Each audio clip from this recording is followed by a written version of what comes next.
Good afternoon. Thanks for joining us across the fence. I'm Fran Stoddard. To kick off a new month, we begin today's program in the kitchen.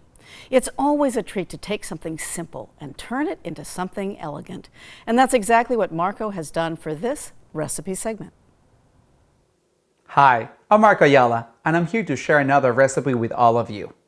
However, before we go into recipes, I have a very special announcement for all of you. As it turns out, due to his many appearances on Across the Fence, Rudy the Pug was contacted by the Association of Natural Cheeses of Vermont. And guess what? He was named their spokesperson, so he will be appearing on TV and print all over the state. Congratulations, Rudy. April Fools, everyone. I'm just kidding. Rudy remains an integral part of this segment.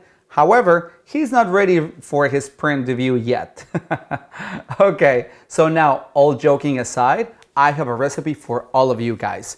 And I am going to show you how to make this ordinary ramen soup into something that you will probably order at a restaurant.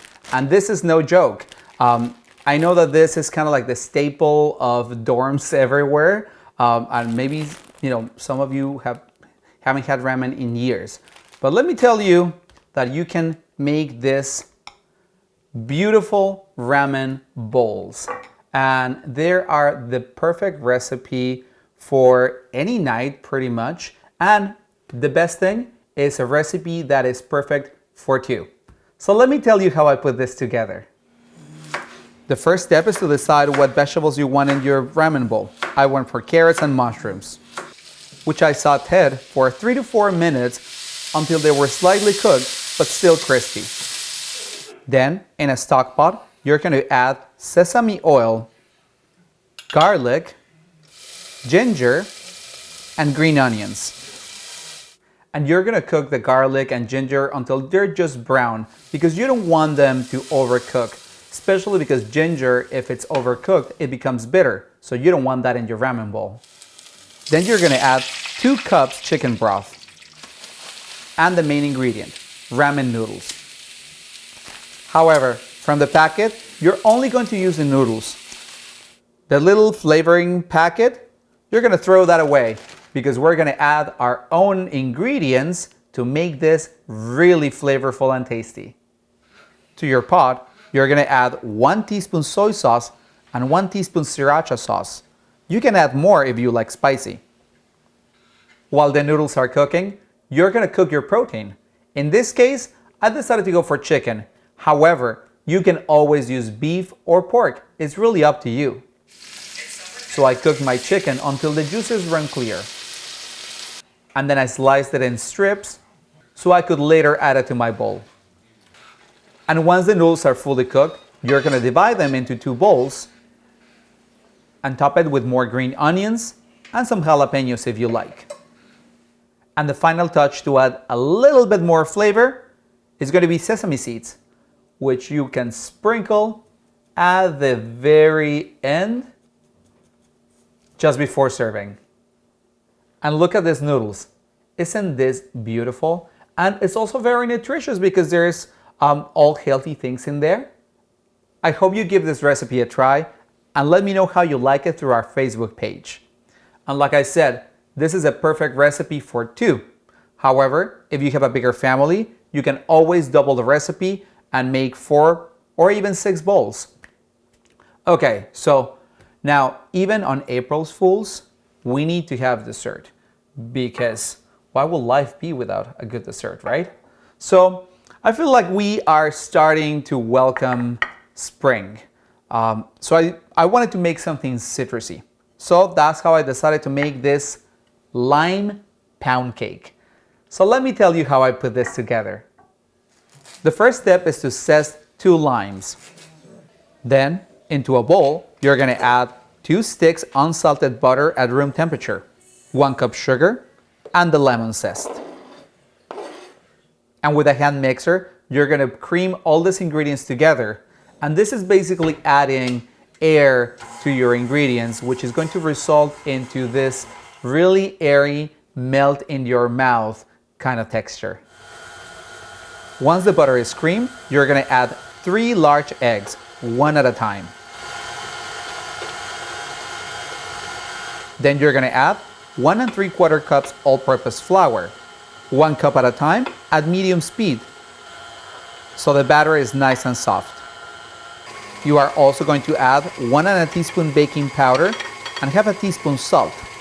Then you're gonna finish it with 1/2 cup milk. And the result is gonna be this beautiful pale batter that is very soft, very airy, and that you're gonna put into a prepared pan. I line my pan with foil, so it will be easy to remove the pound cake. And once you pour the batter evenly, you're gonna bake it at 350 degrees for 44 to 55 minutes, or until a toothpick inserted in the center comes out clean. Once your pound cake comes out of the oven, you're gonna poke holes in it. You're gonna juice 3 limes.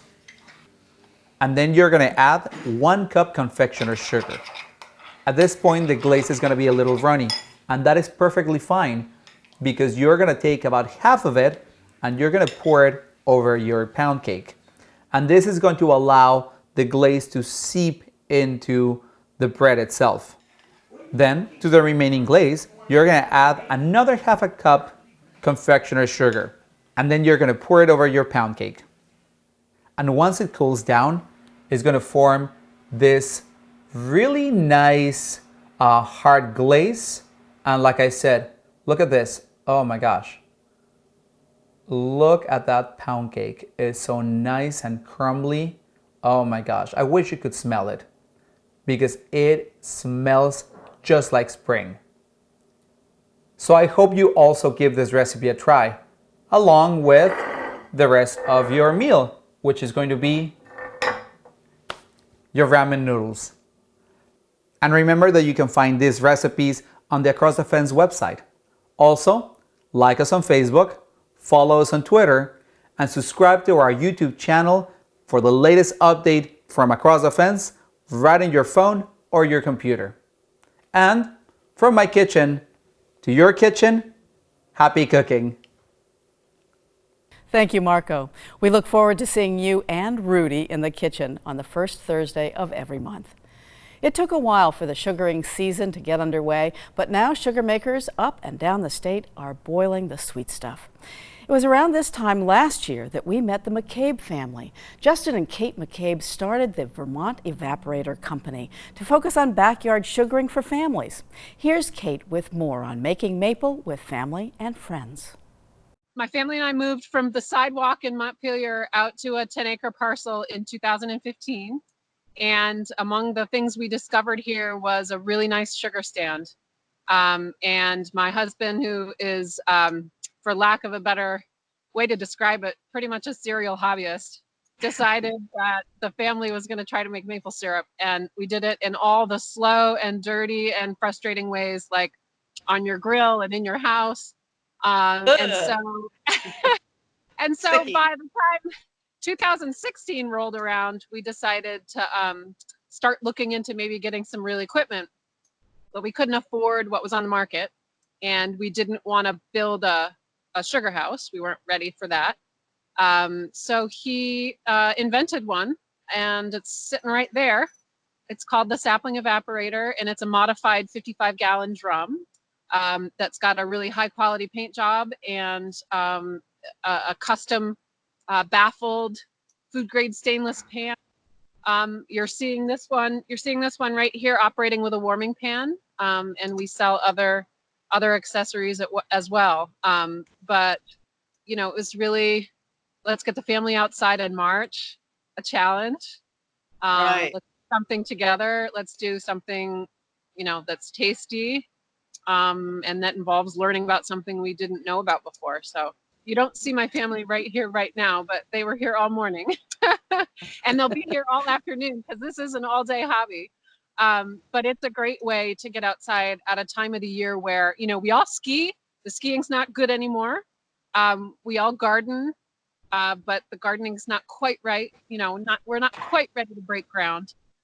So it gives us something to fill the void, and it's been successful for us and for other families that we sell to. Because everybody's at home together, we've been spending a lot more time outside together, I think, and this hobby is certainly consistent with that. We will have more robust gardens this year, and each of my kids planted starts a couple weeks ago. And so I've decided, you know, half to keep me busy and half because I think it would be of service to folks like me who have kids that they're homeschooling in sugar country in April, to do a series of blog posts on the things that you can learn about math through making maple syrup. Rate, division, fractions, the things you can learn about science, you know, tree biology, the physics of the sugar gradient, things that you can learn about history, the history of maple syrup, you know, is a history of the land that we occupy right now. And hopefully also literature. There's a lot of great children's literature, but also great adult literature about the how-to, but also the sort of culture around making maple syrup. As a small business owner, what have you noticed going on right now? March 9th was the day that the stock market started responding to the COVID-19 outbreak. And we saw, as of that date, pretty much halfway through our big season, that our web traffic completely dropped to about half of its normal in-season levels. You know, and the revenues have certainly fallen even more dramatically than that, as people, you know, pull in and, you know, don't feel like they have enough discretionary income, or maybe don't actually have enough discretionary income at this time to make a purchase like this. So you've had to make adjustments. Yeah, we've had to make adjustments. I mean, we've had to make a layoff, and we've had to change the way that we operate to do so safely at this time. We've had to ask our lending partners and our landlord and our electric company to bear with us while we get through this. You know, there's so many other people in the same boat. It's hard, but we are all of us small business owners are going through the same thing. Kate McCabe, thank you so much for joining us and talking to us about syrup in the backyard. Thank you so much. For more information about Vermont Evaporator and the equipment you need for your own backyard operation, check the company website, vermontevaporator.com. And that's our program for today. Thanks for joining us across the fence. I'm Fran Stoddard. Stay well.